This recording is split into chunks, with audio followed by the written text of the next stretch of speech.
വ്യക്തി പോലും ഈ ചെയ്യുന്നത് അനീതിയാണെന്ന് പറയാൻ ശക്തി കാണിച്ചില്ല. മിണ്ടാതിരുന്നു. അങ്ങനെ യോഗം കഴിയുന്നപ്പോൾ എന്നോട് ആളുകൾ പറഞ്ഞു, ഇനി ഞങ്ങൾ പോകുന്നതിന് മുമ്പേ ഇവിടുന്ന് പോകണമെന്ന് പറഞ്ഞു, അതല്ലെങ്കിൽ ഇവിടെ പലതും നടക്കും. അങ്ങനെ ഞാൻ അവിടെയുള്ള ആളുകൾ പോരുന്നതിന് മുന്നേ തന്നെ എനിക്ക് മനസ്സിലായി. ഞാൻ കാറിൽ കയറി പോകാൻ പോയപ്പോൾ കാറ് തടഞ്ഞു. ആക്രമിക്കാൻ അവിടെയും തയ്യാറായി. അപ്പോൾ അകത്തു നിന്ന് വിളിച്ചു പറഞ്ഞു, ഇപ്പൊ പോട്ടെ.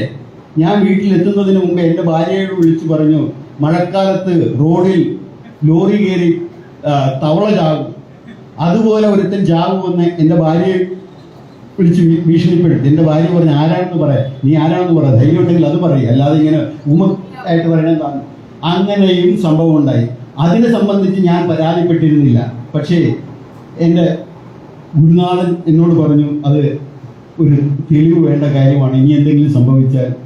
അപ്പോൾ ഞാൻ പറഞ്ഞു, വേണ്ട സാറേ, എന്തിനു വെറുതെ. പക്ഷേ മറ്റൊരു ജഡ്ജി ഈ വിവരം അറിഞ്ഞിട്ട് എന്നെ വിളിച്ച് ശാസിച്ചു. അദ്ദേഹം പറഞ്ഞു, പരാതി കൊടുക്കണം.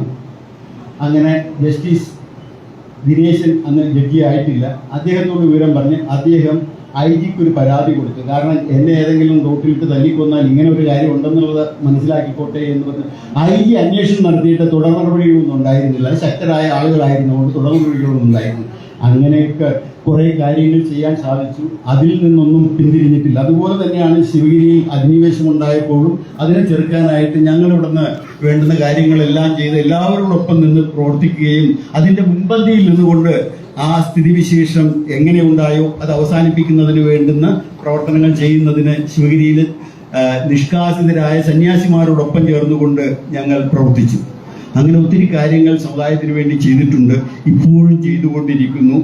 അത് തുടർന്നും നടത്തും. കാരണം അവിടെ അധികാര സ്ഥാനത്തിന് വേണ്ടിയല്ല. ഞാൻ വൻപ് പറയുകയാണെന്ന് ആരും ധരിക്കരുത്. ഒരു കാര്യം ഞാൻ പറയാം, SN ട്രസ്റ്റിന്റെ സെക്രട്ടറി സ്ഥാനം ഞാൻ വേണ്ട എന്ന് വെച്ചതുകൊണ്ട് ഇല്ലാതായതാണ്. എന്നെ നീക്കം ചെയ്ത എക്സിക്യൂട്ടീവ് കമ്മിറ്റിയിലെ എന്നെ റിസീവറായിട്ട് ജസ്റ്റിസ് KT തോമസും ദിനകരനുമുള്ള ഡിവിഷൻ ബെഞ്ച് നിയോഗിച്ചു. എന്റെ ചുമതല നിർവഹിച്ചുകൊണ്ട് കേരളത്തിന്റെ 10 റീജിയണിലും നടന്ന് ഞാൻ തെരഞ്ഞെടുപ്പ് നടത്തി. 95% വരുന്ന ബോർഡ് മെമ്പർമാരും എന്നെ സപ്പോർട്ട് ചെയ്യുന്നവരായിരുന്നു. അവസാനം ഭാരവാഹികളാകുന്നതിന് തീരുമാനിച്ചപ്പോൾ അന്നത്തെ SNDP യോഗത്തിന്റെ ജനറൽ സെക്രട്ടറി ഗോപിനാഥനെ ശാശ്വതീകാനന്ദ സ്വാമിയുടെ ശ്രമഫലമായി വെള്ളാപ്പള്ളി നടേശനും കൂടെ ചേർന്നുകൊണ്ട് അവിടെ അദ്ദേഹം അവകാശവാദം ഉന്നയിച്ചു, എനിക്ക് സെക്രട്ടറി ആകണമെന്ന് പറഞ്ഞു. 7 പേരുള്ള യോഗത്തിൽ SNDP യോഗത്തിന്റെ നേതാക്കന്മാരായിട്ടുള്ള പ്രസിഡന്റ് KK രാഹുലനും വൈസ് പ്രസിഡന്റ് G പ്രിയദർശനും ദേവസ്വം സെക്രട്ടറി KP ഗോപിയും എന്റെ പേര് പറഞ്ഞു. മറ്റൊരംഗമായിരുന്ന M ശ്രീധരനും അതിനെ സപ്പോർട്ട് ചെയ്തു. പിന്നെ ഞാനും വെള്ളാപ്പള്ളി നടേശനും ഗോപിനാഥനുമാണ് ഉള്ളത്. അവിടെ ഗോപിനാഥൻ കയറി എന്ന് പറഞ്ഞു, ഗോപിനാഥനാകണമെന്ന് പറഞ്ഞു. അപ്പോൾ പൂത്തിരി കത്തുന്ന പോലെ G പ്രിയദർശനും പൊട്ടിത്തെറിച്ചുകൊണ്ട് ക്ഷോഭിച്ച് പറഞ്ഞു, നിങ്ങൾ SNDP യോഗത്തെ ഇപ്പോൾ നശിപ്പിച്ചു, ഇനി ട്രസ്റ്റിനെയും കൂടി നശിപ്പിക്കാനാണെങ്കിൽ അത് നടക്കില്ല എന്നോട്. അപ്പൊ ഞാൻ പറഞ്ഞു, ആരെങ്കിലും അതിനാഗ്രഹിക്കുന്നുണ്ടെങ്കിൽ അവരായിക്കോട്ടെ, ഞാൻ അതിനില്ല. അപ്പോൾ എനിക്ക് മനോവിഷമം ഉണ്ടായി എന്നുള്ളത് സത്യം. പക്ഷേ എന്നെ അതിൽ നിന്ന് പിന്തിരിപ്പിച്ചത് ഗുരുദേവന്റെ അനുഗ്രഹം കൊണ്ടാണ്. അതുകൊണ്ട് എനിക്ക് എൻ്റെ കുടുംബം സംരക്ഷിക്കാൻ സാധിച്ചു. ഇന്ന് എൻ്റെ കുടുംബത്തിൽ സംതൃപ്തിയും എല്ലാ സൗകര്യങ്ങളോടും കൂടി ഞാൻ ജീവിക്കുന്നു. അതല്ലായിരുന്നുവെങ്കിൽ ഞാൻ ഒരുപക്ഷെ 3 കൊല്ലം അവിടെ ട്രസ്റ്റ് സെക്രട്ടറി ആയിട്ടിരുന്നു. പിന്നീട് പുറത്തിറങ്ങിയിട്ട് ഞാൻ തേരാപ്പാര കേരളത്തിൽ നടക്കേണ്ടി വരുമായിരുന്നു. എനിക്ക് എൻ്റെ അഭിഭാഷക സ്ഥാപനത്തിൽ തുടർന്നിരിക്കുന്നതിനും തുടർന്ന് കേസ് നടത്തുന്നതിനും എനിക്ക് ജീവിക്കുന്നതിന് വേണ്ടുന്ന വരുമാനം നേടുന്നതിനും എൻ്റെ സ്വപ്രയത്നം കൊണ്ട് സാധിച്ചു. അതല്ലായിരുന്നുവെങ്കിൽ 5000 രൂപ ശമ്പളത്തിലും ഒരു കാറും ഒരു വീടുമായിട്ട് ഞാൻ കൊല്ലത്ത് പോയി കഴിയേണ്ടി വരുമായിരുന്നു. ഒരു പക്ഷേ ഇന്ന് കാണുന്ന വിപത്ത് ഒഴിവാക്കാമായിരുന്നു എന്ന് ഇപ്പോൾ മനസ്സിൽ തോന്നുന്നു. പക്ഷെ അന്ന് അത് തോന്നിയില്ല. അന്ന് ഞാൻ എന്നെക്കുറിച്ചും എൻ്റെ കുടുംബത്തെക്കുറിച്ചും അന്ന് എന്നോട് കാണിച്ച് നന്ദികേടിനെ കുറിച്ചും ചിന്തിച്ചതുകൊണ്ട് ഞാനില്ല എന്ന് വാക്ക് പറഞ്ഞു. പക്ഷെ ഒത്തിരി ആളുകൾ വന്ന് ഞാൻ മത്സരിക്കണമെന്ന് പറഞ്ഞപ്പോൾ ഞാനില്ല എന്ന് പറഞ്ഞാൽ ഞാൻ ഇല്ല എന്ന് തന്നെ ഒഴിവായതാണ്. പക്ഷേ SNDP യോഗ രംഗത്ത് ഒരാൾ ജയിക്കാൻ 100% സാധ്യത ഉണ്ടായിട്ടും അതിനില്ല എന്ന് പറഞ്ഞ് ഒഴിഞ്ഞിട്ടുള്ളത് ഞാനല്ലാതെ മറ്റൊരാളുണ്ടാകില്ല. അത് എനിക്ക് ഉറപ്പാണ്. എല്ലാവരും കുഴികാൽ വെട്ടി ആ സ്ഥാനം കിട്ടുന്നതിന് വേണ്ടി പല പ്രയത്നങ്ങളും നടത്തുമ്പോൾ അതിൽ നിന്ന് ഒഴിഞ്ഞു നിന്നുകൊണ്ട് ഞങ്ങളിവിടെ ഈ ഏരിയയിൽ ഒതുങ്ങി നിന്നുകൊണ്ട് SNDP യോഗത്തിൻ്റെ പ്രവർത്തനങ്ങൾ നടത്തി. ഒരു കാര്യം കൂടെ പറയാൻ ഞാൻ ആഗ്രഹിക്കുകയാണ്. ഞങ്ങൾ ഒരു കാര്യം ചെയ്യാൻ ആഗ്രഹിച്ചത് VP സിംഗിന് സ്വീകരണം കൊടുത്ത ആ സന്ദർഭത്തിൽ 84 പിന്നോക്ക സമുദായങ്ങൾ ചേർന്നുകൊണ്ട് ഒരു മുന്നണി ഉണ്ടാക്കി. പിന്നോക്ക സമുദായ മുന്നണി. രാഘവൻ വക്കീലും വിശ്വനാഥൻ വക്കീലും അതിൻ്റെ ഭാരവാഹികളായി മുൻപന്തിയിലുണ്ടായിരുന്നു. സംവരണ സമുദായ മുന്നണി. മുസ്ലിം ലീഗും അതിനോട് ചേർന്നു. ഇന്ത്യയിൽ ഒരു കാലത്തും കാണാത്ത രീതിയിലുള്ള ഒരു മഹാസംഭവം VP സിംഗിന് എറണാകുളത്ത് 1991 ഒരു സ്വീകരണം കൊടുത്തു. ഈ കേരളത്തിലെ പിന്നോക്ക സമുദായങ്ങളും മുസ്ലിം ലീഗും എല്ലാം ചേർന്നുകൊണ്ട് കൊടുത്ത ആ സ്വീകരണം കേരളം കണ്ടതിൽ വെച്ച് ഏറ്റവും വലുതെന്ന് പറഞ്ഞാൽ അത് ചെറുതായി പോകും. ഭാരതം കണ്ടിട്ടുള്ളതിൽ വെച്ച് ഏറ്റവും വലിയ സമ്മേളനങ്ങളിൽ ഒന്നായിട്ടാണ് അതിനെ കാണേണ്ടത്. ആലുവ മുതൽ ഇങ്ങോട്ട്, അരൂര് മുതൽ ഇങ്ങോട്ട് ജനസമുദ്രമായിരുന്നു. ആലുവയിൽ നിന്ന് എറണാകുളത്തേക്ക് വണ്ടി വരുന്നില്ലായിരുന്നു. അരൂരിൽ നിന്ന് വണ്ടി വരുന്നില്ലായിരുന്നു. ആളുകൾ അവിടെ നിന്ന് ഇറങ്ങി നടന്ന് എറണാകുളത്ത് വന്ന് 7 ദിവസം തുടർച്ചയായി പെയ്ത മഴയും വകവയ്ക്കാതെ ഇത്രയും വലിയൊരു സ്വീകരണം നടന്നിട്ടില്ല. ആ സ്വീകരണത്തിൽ പങ്കെടുത്ത എല്ലാ സമുദായങ്ങളും ചേർന്നുകൊണ്ട് VP സിംഗിനോടൊപ്പം ഒരു രാഷ്ട്രീയ പാർട്ടിയായി മാറ്റപ്പെടണം എന്നുള്ള ആഗ്രഹം പ്രകടിപ്പിച്ച് അതിനുവേണ്ടി പ്രയത്നിക്കാൻ ഞാനും രാജനും മുൻകൈയെടുക്കുകയും അതൊരു വിജയസമാപ്തിയിൽ എത്തുമെന്നുള്ള ഘട്ടത്തിൽ വേറെ ചില ആളുകളുടെ കുപ്രചരണവും അതിനെതിരെയുള്ള പ്രവർത്തനവും അതിനെ പിന്തിരിപ്പിക്കാൻ സാധിച്ചില്ല. പക്ഷേ ഒട്ടും താമസിയാതെ VP സിംഗ് നിലംപൊത്തിയ പ്രധാനമന്ത്രി സ്ഥാനത്ത് നിന്ന് നീക്കം ചെയ്തപ്പോൾ ആ നീക്കവും പരാജയപ്പെട്ടു. ഇന്ന് ഇന്ത്യയിൽ നടമാടിക്കൊണ്ടിരിക്കുന്ന എല്ലാ പ്രവർത്തനങ്ങൾക്കും പരിഹാരമുണ്ടാകണമെങ്കിൽ ഈ രാജ്യത്തിന്റെ അവകാശികളായിട്ടുള്ളവർ ഇതിന്റെ ഭരണത്തിൽ വരുന്നതിന് വേണ്ടുന്ന പ്രവർത്തനം ഉണ്ടായെങ്കിൽ മാത്രമേ സാധിക്കൂ. അത് ഇവിടുത്തെ 82% വരുന്ന പട്ടികജാതി പട്ടികവർഗ പിന്നോക്ക സമുദായങ്ങളുടെ നേതൃത്വത്തിലുള്ള ഒരു ഭരണമായിരിക്കണം. അതിനുവേണ്ടിയുള്ള പ്രയത്നമാണ് SNDP യോഗവും ശ്രീനാരായണ സേവാ സംഘവും ഈ ഭാരതത്തിലുള്ള എല്ലാ പിന്നോക്കക്കാരും ചേർന്ന് നടത്തേണ്ടത്. അതിനു വേണ്ടുന്ന പ്രയത്നം നമുക്കിവിടെ നിന്നും ആരംഭിക്കണം. സേവാസംഘം അതിനു വേണ്ടുന്ന മുൻകൈയെടുത്തുകൊണ്ട് ഒരു രാഷ്ട്രീയ ലക്ഷ്യം വെച്ചുകൊണ്ടാണ് എങ്കിൽ പോലും സ്ഥാനമാനങ്ങൾക്ക് വേണ്ടിയല്ല, ഒരു അനിവാര്യമായ നിലപാട് ഇവിടെ ഉണ്ടാകണം എന്നുള്ള ലക്ഷ്യം. അതാണ് ഇവിടെ നേരത്തെ പ്രസംഗിച്ച തമ്പാ തോമസ് സൂചിപ്പിച്ചത്. ആ ഒരു യത്നത്തിലൂടെ അല്ലാതെ ഇന്ത്യയിൽ സമാധാനപൂർവമായ ഒരു ജീവിതം സംജാതമാക്കാൻ സാധിക്കുകയില്ല എന്നുള്ള കാര്യം നിങ്ങളുടെ ഓരോരുത്തരുടെയും മനസ്സിലുണ്ടാകണം എന്ന് മാത്രം പറഞ്ഞുകൊണ്ട് ഇവിടെ നിങ്ങൾ നൽകിയ സ്വീകരണത്തിന് ഞാൻ നന്ദി പ്രകാശിപ്പിക്കുന്നു. ഈ ഒരു പൊതുപ്രവർത്തകൻ എന്നുള്ള നിലയിൽ പൊതുപ്രവർത്തനത്തിന് പോകുമ്പോൾ അതിൻ്റെ ഏറ്റവും കൂടുതൽ ബുദ്ധിമുട്ടുകൾ അനുഭവിക്കുന്നത് വീട്ടിലിരിക്കുന്നവരാണ്. എൻ്റെ ഭാര്യ, എൻ്റെ മക്കള്, ഞാൻ ആ സമയത്തും പലപ്പോഴും ഇല്ലാതെയും ഒക്കെ വരുന്ന പല കാര്യങ്ങളിലും കുടുംബത്തിൻ്റെ കാര്യങ്ങളിലൊന്നും ഇല്ലാതെ വരുമ്പോഴെല്ലാം അവരൊരിക്കലും ഒരു അസംതൃപ്തി പറയുകയോ ഒരു എതിരഭിപ്രായം പറയുകയോ ചെയ്തിട്ടില്ല. അവരുടെ കൂടെ മൗനമായ സഹായവും സഹകരണവും എൻ്റെ എല്ലാ പ്രവർത്തനത്തിനും ഉണ്ടായിരുന്നു. അതുപോലെ തന്നെ എൻ്റെ സഹോദരങ്ങൾ എല്ലാ കാര്യത്തിനും ഇന്നും ആ കുടുംബം, ഞങ്ങളുടെ കുടുംബം, ആ കൂട്ടായ്മ മറ്റെങ്ങും കാണാത്ത രീതിയിൽ ഞങ്ങൾ 9 മക്കളുടെ മക്കളും പേരക്കുട്ടികളും ഒക്കെ കൂടിയുള്ള ആ കൂട്ടായ്മ ഇന്നും നിലനിൽക്കുന്നു. ആ ഒരു വിശേഷം അവരെന്നോട് കാണിച്ച നന്ദി അവരെല്ലാവരും ഇന്ന് ഇവിടെ വന്നിട്ടുണ്ടായിരുന്നു. അവരോടും എനിക്കുള്ള നന്ദി പ്രകാശിപ്പിക്കുന്നു. നിങ്ങൾ നൽകിയ സ്വീകരണത്തിന് ഞാൻ എന്നും നന്ദിയുള്ളവരാണ്. ഞാൻ ഒരു കാര്യം ഞാൻ സൂചിപ്പിക്കാം.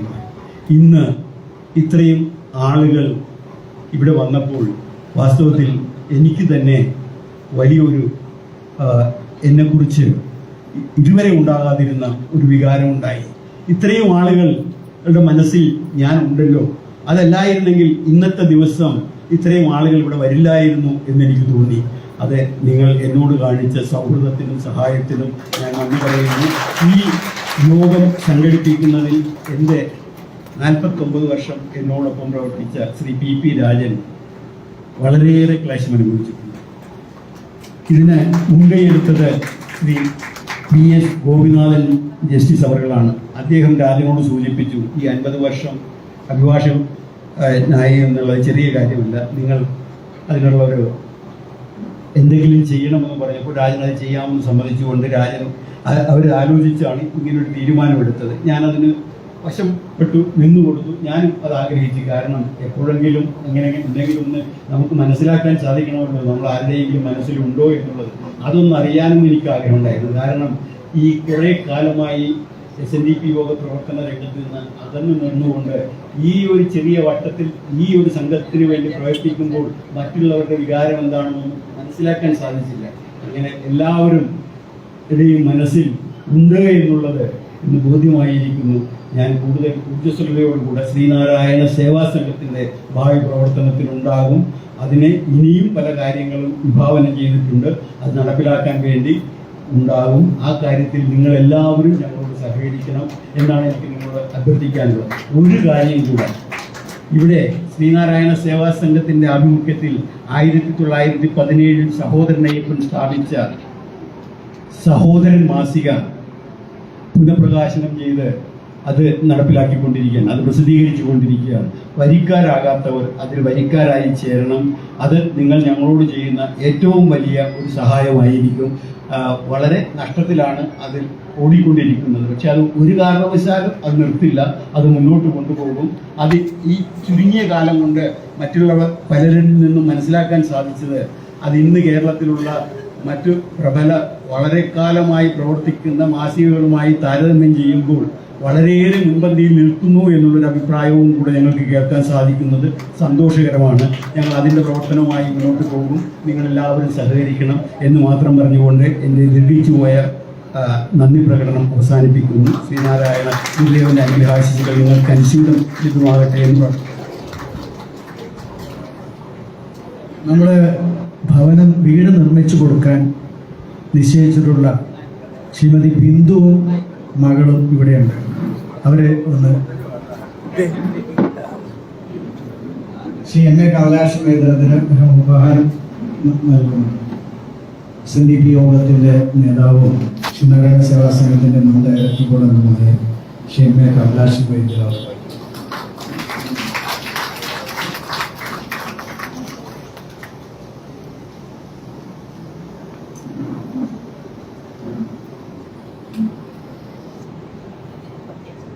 ഞങ്ങളെ അപേക്ഷ കിട്ടി, വീട് നിർമ്മിച്ചു തരണമെന്ന് ആവശ്യപ്പെട്ടുകൊണ്ടുള്ള അപേക്ഷ കിട്ടി. അപേക്ഷയുടെ എല്ലാം പരിശോധിച്ച് പ്രേമേന്ദ്ര വക്കീൽ ഞങ്ങൾ ഏതാനും പേര് പോയി പരിശോധിച്ചതിൽ ഏറ്റവും യോഗ്യമായത് എന്ന് കണ്ടെത്തിയതാണ് ശ്രീമതി ബിന്ദുവും.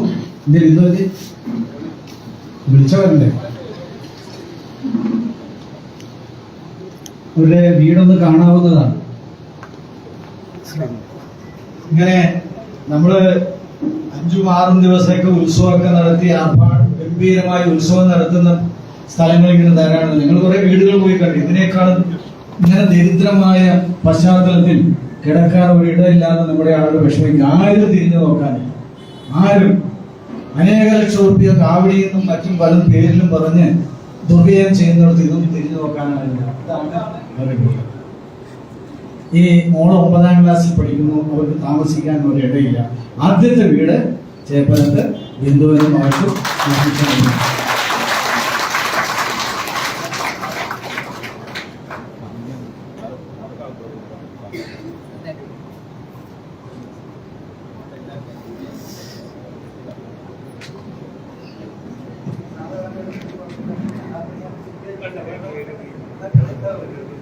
ഈ സമ്മേളനത്തിൽ പങ്കെടുത്ത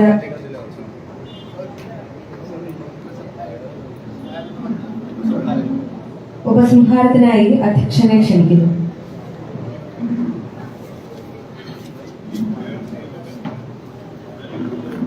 യോഗത്തിന്റെ വട്ടം കൂടുന്നൊരു ചടങ്ങുണ്ട്, ഉപസംഹാരം. നിങ്ങൾ എല്ലാവർക്കും അക്ഷമയോടുകൂടി ഇരിക്കുന്നവരാണെന്ന് അറിയാം. ഞാൻ അധികം പറയുന്നില്ല. 1-2 കാര്യം വിട്ടുപോയതുകൊണ്ട് ചേർത്താൽ പൂർണ്ണമാകുമെന്ന് തോന്നിക്കൊണ്ട് പറയുകയാണ്. ഇവിടെ ആശംസാ പ്രസംഗങ്ങൾ പറഞ്ഞപ്പോൾ കലഹം എന്നൊരു വാക്ക് ഉപയോഗിച്ചു. പ്രേമേന്ദ്രനും രാജനും ഒക്കെ ഇച്ചിരി കലഹം ഉണ്ടാക്കിയിട്ടുണ്ടെന്നൊരു വാക്ക് വിചാരിച്ചു. അപ്പൊ എനിക്കതൊന്ന് വിശദീകരിക്കണമെന്ന് എനിക്ക് തോന്നി. ചെറുതായിട്ടൊന്ന് വിശദീകരിക്കണം. പ്രേമേന്ദ്രൻ അതേപ്പറ്റി എല്ലാം പറഞ്ഞു. കലഹം എന്താണ്, എന്തിനാണ് കലഹം ഉണ്ടായതെന്ന് പറയുകയും ചെയ്തു. അപ്പൊ നിങ്ങളത് മനസ്സിലാക്കണം. അതൊരു ധർമ്മസമരമായിരുന്നു. ധർമ്മത്തിന് വേണ്ടി, നീതിക്ക് വേണ്ടി, ന്യായത്തിന് വേണ്ടിയാണ് പ്രേമേന്ദ്രൻ കൽപ്പിച്ചത്. അവസാനം പ്രേമേന്ദ്രൻ ഒന്നുകൂടി പറഞ്ഞു, സ്ഥാനമാനത്തിന്, എനിക്ക് തോന്നുന്നത് പുന്താനത്തിന് ജ്ഞാനപ്പാനം കേട്ടിട്ടുണ്ടാവും. സ്ഥാനമാനങ്ങൾ ചൊല്ലി കഥകിച്ചു നാണം കെട്ട് നടക്കുന്നത് ചേർന്നു. എനിക്ക് വളരെ സന്തോഷത്തോട് പറയാനുള്ളത്, പ്രേമേന്ദ്രൻ നാണം കേട്ടിട്ടില്ല, നാണം കെടാത്തൊരു വ്യക്തിയാണ്. നിങ്ങളോട് എല്ലാവരും എനിക്ക് പറയാനുള്ളത്, നമ്മുടെ ജീവിതത്തിൽ ഏറ്റവും സന്തോഷം കിട്ടുന്നത് നമ്മളൊരു കാര്യത്തിന് വേണ്ടി നാണം കെടാണ്ടിരിക്കുക എന്നുള്ളതാണ്. അത് പ്രേമേന്ദ്രൻ എന്നൊരു മാതൃകയായിട്ട് നിങ്ങൾ സ്വീകരിക്കുക എന്നുകൂടി ഞാൻ ഈ അവസരത്തിൽ പറയുന്നു. ലാസ്റ്റ് വേർഡ് പ്രേമേന്ദ്രനെ പറ്റി ഇവിടെ പറഞ്ഞു. ഇപ്പോൾ കനകജൂബിലി പറഞ്ഞു. പ്രേമേന്ദ്രൻ ഈ വജ്രജൂബിലി കൂടി ഇക്കാര്യത്തിൽ ആഘോഷിക്കുന്നതിന് പ്രാർത്ഥിക്കുകയാണ്. അപ്പോഴും ആശംസ പറയാനോ അധ്യക്ഷപദം അലങ്കരിക്കാനോ ഞാൻ എൻ്റെ ആരോഗ്യം കാത്തു സൂക്ഷിക്കാമെന്ന് പ്രേമേന്ദ്രനോട് വാക്ക് നൽകുന്നു. നന്ദി, നമസ്കാരം.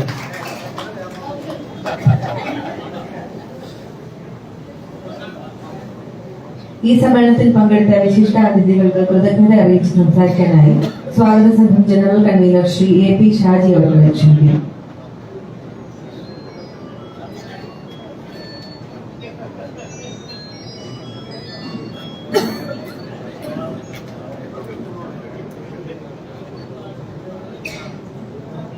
ബഹുമാനപ്പെട്ട ഈ അനുമോദന യോഗത്തിന്റെ അധ്യക്ഷൻ, വേദിയിൽ ഉപവിഷ്ടരായിരിക്കുന്ന സംബന്ധിച്ചിലെ പ്രിയപ്പെട്ട ഗുരുജനങ്ങൾ, ശ്രീ NDP എന്ന 3 പേരിൽ അറിയപ്പെടുന്ന ശ്രീ ND പ്രേമേന്ദ്രന്റെ ശ്രീനാരായണ പ്രസ്ഥാനങ്ങളിലും അഭിഭാഷക വൃത്തിയിലുമുള്ള 50 വർഷക്കാലത്തിന്റെ ഒരു കനകജൂബിലി ആഘോഷം സേവാസംഘം നടത്തണമെന്ന വിഷയം സേവാസംഘത്തിന്റെ ഡയറക്ടർ ബോർഡിൽ ഒരു ദിവസം സെക്രട്ടറിയായ ശ്രീ PP രാജനാണ് അവതരിപ്പിച്ചത്. സ്വാഭാവികമായും ആ ഡയറക്ടർ ബോർഡ് യോഗം അതിനകത്ത് യാതൊരുവിധ എതിർപ്പും പ്രകടിപ്പിക്കാതെ തീർച്ചയായും നല്ല രീതിയിൽ, ഏറ്റവും ഉജ്ജ്വലമായ രീതിയിൽ ശ്രീ ND പ്രേമചന്ദ്രന്റെ 50 വർഷം നീണ്ടുനിന്ന ആ പ്രവർത്തന കാലയളവ് ഈ സമൂഹത്തിന്റെ മുന്നിൽ എടുത്തു കാണിക്കാമെന്ന രീതിയിൽ തന്നെയാണ് സേവാസംഘം മുന്നോട്ട് പോയത്. അടിയന്തരമായി സ്വാഗത സംഘം വിളിച്ചു കൂട്ടുകയും അതിന്റെ പ്രവർത്തനങ്ങൾ നന്നായി മുന്നോട്ട് കൊണ്ടുപോകുക. ഒരുപക്ഷെ ഞങ്ങൾക്ക് പലപ്പോഴും സംശയങ്ങളുണ്ടായിരുന്നു. ഞായറാഴ്ച ദിവസം നിങ്ങളുന്ന പല കാര്യങ്ങളിലുമായതുകൊണ്ട് ആളുകൾ എത്തിച്ചേരുമോ എന്നെല്ലാമുള്ള സന്ദേഹമുണ്ടായപ്പോഴും ശ്രീ PP രാജൻ ഇതിന്റെ ചെയർമാൻ എന്ന രീതിയിലും കൺവീനർ എന്ന രീതിയിൽ വലിയ പ്രവർത്തനം ഞാനുമാണ് കാഴ്ചവെച്ച് മുന്നോട്ട് പോയത്. പക്ഷെ രാജൻ ചേട്ടന്റെ നിശ്ചയദാർഢ്യം, ഈ നോട്ടീസ് പ്രിപ്പയർ ആയി കഴിഞ്ഞു ആദ്യമേ തന്നെ വിശിഷ്ട വ്യക്തികളെ ഇതിനെ കിട്ടിക്കഴിഞ്ഞതിന് ശേഷം ദ്രുതഗതിയിലാണ് പ്രവർത്തനങ്ങൾ മുന്നോട്ട് പോയത്. പഴയ യൂണിയൻ ഓഫീസിലിരുന്ന രജിസ്റ്ററുകളെല്ലാം തപ്പിയെടുത്ത് ഏറ്റവും വേണ്ടപ്പെട്ട 1000-ഓളം അധികം ആളുകൾക്ക് ഇതിന്റെ നോട്ടീസ് സമയബന്ധിതമായി 7 ദിവസം മുന്നേ പോസ്റ്റൽ വഴി എത്തിക്കാനുള്ള ഒരു നടപടി നീക്കണമെന്ന് ആവശ്യപ്പെട്ടത് ചെയർമാൻ എന്ന രീതിയിൽ ശ്രീ PP രാജൻ ചേട്ടനാണ്. തീർച്ചയായും ഇതിന്റെ ഈ വിജയം എന്ന് പറഞ്ഞ് ഇത്രയും ആളുകൾ ഈ ഹാളും കഴിഞ്ഞ് താഴത്തെ ഹാളും കഴിഞ്ഞ് അത് കഴിഞ്ഞ് നമ്മുടെ ഗ്രൗണ്ട് ഫ്ലോറിൽ ഭക്ഷണം വിളമ്പുന്ന സ്ഥലത്ത് വരെയും ആളുകൾ ഏറ്റവും നല്ല രീതിയിൽ തിങ്ങിക്കൂടുന്ന ഒരു കാഴ്ച കാണാൻ കഴിഞ്ഞത് എന്തുകൊണ്ടെന്ന് ചോദിച്ചു കഴിഞ്ഞാൽ നമുക്ക് മനസ്സിലാക്കാൻ കഴിയും. കാർമേഘ പാളികൾക്കിടയിൽ തിളങ്ങിക്കാണുന്ന രചിത രേഖകൾ പോലെ തിളങ്ങി നിൽക്കുന്ന വ്യക്തിത്വത്തിന്റെ ഉടമകളാണ് ശ്രീനാരായണ സേവാ സംഘത്തിന്റെ പ്രവർത്തകരായിരിക്കുന്ന ശ്രീ ND പ്രേമചന്ദ്രനും രാജൻ ചേട്ടനും. അതിൽ പ്രേമചന്ദ്രൻ ചേട്ടന്റെ ആ 50 വർഷ കാലയളവിലെ ശ്രീനാരായണ പ്രസ്ഥാനത്തിന്റെ മുന്നോട്ടുള്ള യാത്രയിൽ ഈ പ്രസ്ഥാനത്തിന് നൽകിയ സേവാ സംഘത്തിന് നൽകിയത് അത് എത്രത്തോളം വലുതായിരിക്കുന്നു എന്നുള്ളതിനെ കുറിച്ചുള്ള ആ കാഴ്ചപ്പാടാണ് ഇന്നിവിടെ ഉണ്ടായ ഈ ജനസഞ്ചയം എന്ന് മാത്രം പറഞ്ഞുകൊണ്ടു ഇതിനുവേണ്ടി പൂർണ്ണമായ മനസ്സോടുകൂടി ഈ സേവാ സംഘത്തിന്റെ പ്രവർത്തനങ്ങൾക്ക് അത് നന്നായി നടത്തുവാൻ ഇനിയും ശ്രീ ND പ്രേമചന്ദ്രനും ഒപ്പത്തിനൊപ്പം നിന്ന് പ്രവർത്തിച്ചുകൊണ്ടിരിക്കുന്ന ശ്രീ രാജൻ ചേട്ടനും കഴിയട്ടെ എന്ന് മാത്രം ആശംസിച്ചുകൊണ്ട് ആ കാര്യങ്ങൾക്ക് പൂർണ്ണമായ പിന്തുണ സേവാ സംഘത്തിന്റെയും SNDP ശ്രീനാരായണ പ്രസ്ഥാനത്തിന്റെ പ്രിയപ്പെട്ട സുഹൃത്തുക്കൾ, ഇവിടെ കൊണ്ടുവന്നിരുന്ന പ്രിയപ്പെട്ട സുഹൃത്തുക്കളുടെ എല്ലാവരുടെയും സഹായ സഹകരണങ്ങൾ ഇനിയുള്ള കാലങ്ങളിൽ ഉണ്ടാകണമെന്ന് മാത്രം അഭ്യർത്ഥിച്ചുകൊണ്ട് എന്നിൽ അർപ്പിതമായ കർത്തവ്യത്തിലേക്ക് ഞാൻ കടക്കുകയാണ്. ഈ അനുമോദന സമ്മേളനത്തിന്റെ അധ്യക്ഷ പദവി അലങ്കരിക്കുന്നത് എന്തുകൊണ്ടും ഏറ്റവും ശ്രേഷ്ഠനായ നീതിപീഠത്തിന്റെ ജസ്റ്റിസ് PS ഗോപിനാഥൻ സാർ അവர்களാണ് അദ്ദേഹത്തെ ആദരപൂർവ്വം നിങ്ങൾക്ക് ഓരോരുത്തരുടെ പേരിലും സേവാ സംഘത്തിന്റെ പേരിലും അദ്ദേഹത്തെ രേഖപ്പെടുത്തിക്കൊള്ളുന്നു. ഈ അനുമോദന സമ്മേളനം ഉദ്ഘാടനം ചെയ്യുന്നതിന് വേണ്ടി ആരെ വേണം എന്നുള്ളതിനെ കുറിച്ച് ചർച്ച ചെയ്തപ്പോൾ ഒറ്റ വാക്കേ ഉണ്ടായിരുന്നുള്ളൂ, അത് ശ്രീ ജസ്റ്റിസ് ദേവൻ രാമചന്ദ്രൻ ആയിരിക്കണം എന്ന് പറഞ്ഞു. അവിടെ മന്ത്രിമാർ വേണോ സ്പീക്കർ വേണോ എന്നുള്ള ചർച്ചകളെല്ലാം പലപ്പോഴും പറഞ്ഞപ്പോഴും ഈ ഒരു പേര് വന്നതിന് ശേഷം അത് മാത്രം മതി എന്ന ഏകകണ്ഠ തീരുമാനത്തിലേക്ക് എത്തിച്ചേർന്നു. ജസ്റ്റിസ് ദേവൻ രാമചന്ദ്രൻ എന്തുകൊണ്ടും ഈ കാലഘട്ടത്തിൽ ഈ പെട്ടകാലത്ത് ഈ സമൂഹത്തിന് നൽകുവാൻ ഏറ്റവും നല്ല ഒരു സന്ദേശം നൽകുവാൻ, പ്രത്യേകിച്ച് ND പ്രേമചന്ദ്രനെ പോലുള്ള കറകളഞ്ഞ വ്യക്തിത്വത്തിന് ഉടമയായ അദ്ദേഹത്തിന്റെ ഈ 50 ആണ്ട് നീണ്ടുന്ന പ്രവർത്തനത്തിൽ ഉദ്ഘാടകനായി നമുക്ക് കിട്ടിയത് ശ്രീ ദേവൻ രാമചന്ദ്രൻ. അദ്ദേഹത്തിന് ഇവിടെ നിന്ന് വേറെ പരിപാടിയിൽ പങ്കെടുക്കാനുള്ള പോയി അദ്ദേഹത്തിന് നിങ്ങളുടെ ഓരോരുത്തരുടെ പേരിലും സേവാ സംഘത്തിന്റെ പേരിലും കൃതജ്ഞത രേഖപ്പെടുത്തിക്കൊള്ളുന്നു. മുഖ്യ പ്രഭാഷണം നടത്തിയത് പ്രൊഫസർ LK സാനു. കേരള സമൂഹത്തിന്റെ മലയാളക്കരയുടെ മുഴുവൻ ഗുരുനാഥനായ സാനു മാഷ് 5-ാം തീയതി എന്നോട് രാജചേട്ടൻ പറഞ്ഞു, അത് മാറ്റി 26-ാം തീയതിയിലേക്ക് ഈ ഡേറ്റിലേക്ക് ഒരു ഡേറ്റ് 26-ാം തീയതി തീരുമാനിച്ചു. ഈ ഡേറ്റിലേക്ക് മാറ്റിയപ്പോൾ സാറിന് മറ്റൊരു പരിപാടിയും കൂടി ഉണ്ടായിരുന്നു. മാഷിനെ അതുകൊണ്ട് ആരോഗ്യ പരിപാടിയിൽ പങ്കെടുക്കാനുള്ളതുകൊണ്ടാണ് ആമുഖമായി സംസാരിച്ചു പോയത്. എന്നും സേവാ സംഘത്തിന്റെയും ശ്രീനാരായണ പ്രസ്ഥാനങ്ങളുടെയും ഗുരുനാഥനായി ഈ കേരളത്തിലെ മലയാളികളുടെ ഗുരുദേവതയോടുകൂടി ഏറ്റവും നല്ല രീതിയിൽ പ്രശോഭിക്കുന്ന സാനു മാഷിനെ സേവാ സംഘത്തിന്റെ പേരിലും നിങ്ങളുടെ ഓരോരുത്തരുടെ പേരിലും ഞാൻ നന്ദി രേഖപ്പെടുത്തിക്കൊള്ളുന്നു. അനുഗ്രഹ പ്രഭാഷണം നടത്തിയ ജസ്റ്റിസ് സുകുമാരൻ സാർ, നമുക്കറിയാം ഒരു കാലഘട്ടത്തിൽ അവരുടെ പ്രസ്ഥാനമാണ്. ഞാനൊക്കെ ഏതാണ്ട് പ്രീ ഡിഗ്രിക്ക് പഠിക്കുന്ന കാലഘട്ടത്തിൽ, പ്രീ ഡിഗ്രി ബോർഡ് സമരങ്ങളെല്ലാം നടക്കും, ഞങ്ങളൊക്കെ സമരത്തിൽ നടന്ന കാലഘട്ടത്തിൽ ഏറ്റവും നല്ല രീതിയിൽ നിയമപ്രസ്ഥാനത്തിലും അതേപോലുള്ള കാര്യങ്ങളിലും അവരുടെ സേവനം വളരെ നമുക്ക് കാണാൻ കഴിഞ്ഞു. തീർച്ചയായും അനുഗ്രഹ പ്രഭാഷണം നടത്തുന്നതിന് വേണ്ടി ഇവിടെ എത്തിച്ചേർന്ന retired justice Shri K Sukumaran sir അവരുടെ ആദരപൂർവ്വം നിങ്ങൾ ഓരോരുത്തരുടെ പേരിലും ഈ സേവാ സംഘത്തിന്റെ പേരിലും കൃതജ്ഞത രേഖപ്പെടുത്തിക്കൊള്ളുന്നു. മറ്റൊന്ന്, നമ്മുടെ ശ്രീനാരായണ പ്രസ്ഥാനത്തിന്റെ ശ്രീനാരായണ സന്ദേശം കേരളത്തിലും ഇന്ത്യയിലും വിദേശങ്ങളിലും ഏറ്റവും നല്ല രീതിയിൽ പ്രചോദനമായി നിൽക്കുന്ന ഈ കാലഘട്ടത്തിൽ അതിന്റെ സന്ദേശവാഹകരായി ശിവഗിരി മഠത്തിനൊപ്പം നിന്നുകൊണ്ട് ഇവിടെ നമ്മൾക്കൊപ്പം കൃത്യസമയത്ത് നിന്ന് ഇവിടെ എത്തിച്ചേർന്നിരുന്ന അനുഗ്രഹ പ്രഭാഷണം നടത്താൻ എത്തിച്ചേർന്ന ശ്രീമൻ അസ്വാശാനന്ദ സ്വാമികൾ ഏറ്റവും നല്ല രീതിയിൽ ചുരുങ്ങിയ വാക്കുകളിൽ നമ്മൾക്കിവിടെ ഏറ്റവും നല്ല രീതിയിലാണ് അനുഗ്രഹ പ്രഭാഷണം നടത്തിയത്. സ്വാമിജിക്ക് നിങ്ങളുടെ ഓരോരുത്തരുടെ പേരിലും സേവാ സംഘത്തിന്റെ പേരിലും നന്ദി പ്രകാശിപ്പിക്കുന്നു. അതുപോലെ തന്നെ ശ്രീമദ് ധർമ്മ ചൈതന്യ സ്വാമികൾ പ്രഭാഷണങ്ങൾ കൊണ്ട് ഏറ്റവും നല്ല രീതിയിൽ വഴിതെറ്റിപ്പോകുന്ന കൊച്ചുകുട്ടികൾ വരെയും നമ്മുടെ ശ്രീനാരായണ പ്രസ്ഥാനങ്ങളിലേക്കും മനസ്സിൽ ഏറ്റവും നല്ല രീതിയിൽ ശ്രീനാരായണ ധർമ്മം പ്രചരിപ്പിക്കുന്ന കുട്ടികൾക്കടക്കം നമുക്ക് അനുഗ്രഹ പ്രഭാഷണം നടത്തുന്ന ശ്രീമദ് ധർമ്മ ചൈതന്യ സ്വാമികൾ ധന്യമാക്കി തീർത്ത ഈ മുഹൂർത്തത്തിൽ ഇവിടെ എത്തിച്ചേർന്ന സ്വാമിജിക്ക് ശ്രീനാരായണ സേവാ സംഘത്തിന്റെ പേരിലും നിങ്ങൾ ഓരോരുത്തരുടെ പേരിലും നന്ദി രേഖപ്പെടുത്തുന്നു. ഇവിടെ ഉപഹാര സംഹാരത്തിന് സമർപ്പണത്തിന് എത്തിച്ചേരുമെന്ന് പറഞ്ഞിരുന്ന ശ്രീ ബാബു ചേട്ടൻ K ബാബു MLA ഇവിടെ എത്തിച്ചേർന്നിരുന്നു. തിരക്കിട്ട പരിപാടികളായി പോയിരുന്നു എന്നാണ് അറിയുന്നത്. അദ്ദേഹത്തിന്റെ അസാന്നിധ്യത്തിലും ഇവിടെ വന്ന് ഒരു നേരിട്ട് കണ്ട് ഒരു അനുഗ്രഹം നടത്തി പോകാൻ കഴിഞ്ഞ ആ മഹാമനസ്കതയ്ക്ക് നന്ദി പ്രകാശിപ്പിച്ചുകൊള്ളുന്നു. പിന്നെ ഇവിടെ സംസാരിച്ച ആശംസാ പ്രസംഗം നടത്തിയ അഡ്വക്കേറ്റ് CK വിദ്യാസാഗർ ഒരു കാലത്ത് SNDP യോഗത്തിന്റെ ഗർജിക്കുന്ന സ്വരമായി നിന്നുകൊണ്ട് ഈ അധിസ്ഥിത വിഭാഗത്തിന് വേണ്ടി എന്നും അന്നും ഇന്നും മുന്നോട്ട് നയിച്ചുകൊണ്ട് ഈ പ്രസ്ഥാനത്തെ മുന്നോട്ട് നയിക്കുവാനും ഇന്നും സ്ഥാനമാനങ്ങൾ ഇല്ലെങ്കിൽ തന്നെയും SNDP യോഗത്തിനെയും ശ്രീനാരായണ പ്രസ്ഥാനത്തിനെയും എല്ലാവരെയും കൂട്ടിയോജിപ്പിച്ചുകൊണ്ടുപോകുന്ന അഹോരാത്രം പണിപ്പെടുന്ന അഡ്വക്കേറ്റ് CK വിദ്യാസാഗർക്ക് നിങ്ങളുടെ ഓരോരുത്തരുടെ പേരിലും സേവാ സംഘത്തിന്റെ പേരിലും നന്ദി പ്രകാശിപ്പിച്ചുകൊള്ളുന്നു. അതേപോലെ അന്താരാഷ്ട്ര പുസ്തകോത്സവ കമ്മിറ്റിയുടെ പ്രസിഡന്റായിട്ടുള്ള ശ്രീ EN നന്ദകുമാർ ഈ മുഹൂർത്തത്തിൽ ധന്യമുഹൂർത്തത്തിൽ ഇവിടെ എത്തിച്ചേർന്നിരുന്നു. EN നന്ദകുമാർ സാറിനെയും ആദരപൂർവ്വം സ്വാഗതം ചെയ്തുകൊള്ളുന്നു. കൃതജ്ഞത രേഖപ്പെടുത്തിക്കൊള്ളുന്നു.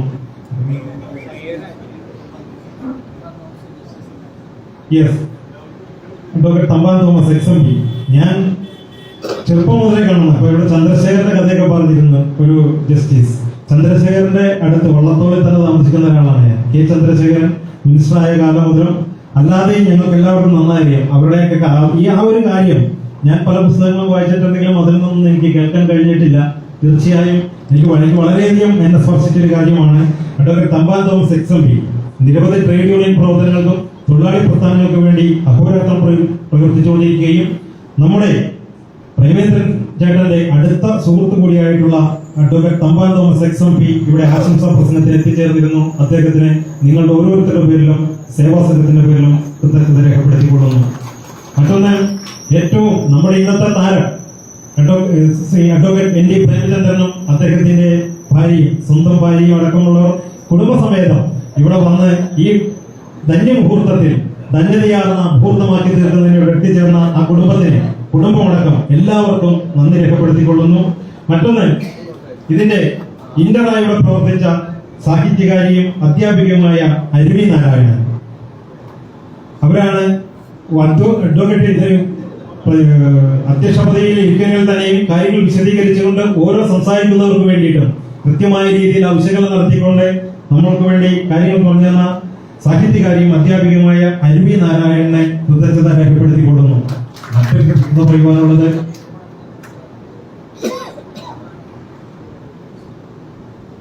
മറ്റൊന്ന്, പ്രേമേന്ദ്രൻ ചേട്ടന്റെ ഓഫീസർ സ്റ്റാഫ്, അദ്ദേഹത്തിന്റെ സഹപ്രവർത്തകർ, അദ്ദേഹത്തിന്റെ ജൂനിയറായും അദ്ദേഹത്തെ ഓഫീസുമായി സഹകരിച്ചുകൊണ്ടിരിക്കുന്ന അഡ്വക്കേറ്റും അവരുടെ സഹപ്രവർത്തകരും അവരുടെ കുടുംബവും ഈ ധന്യമുഹൂർത്തത്തിൽ ഇവിടെ എത്തിച്ചേർന്നിരുന്നു. അവർക്കും ഈ സേവാ സംഘത്തിന്റെ പേരിലുള്ള കൃതജ്ഞത രേഖപ്പെടുത്തിക്കൊള്ളുന്നു.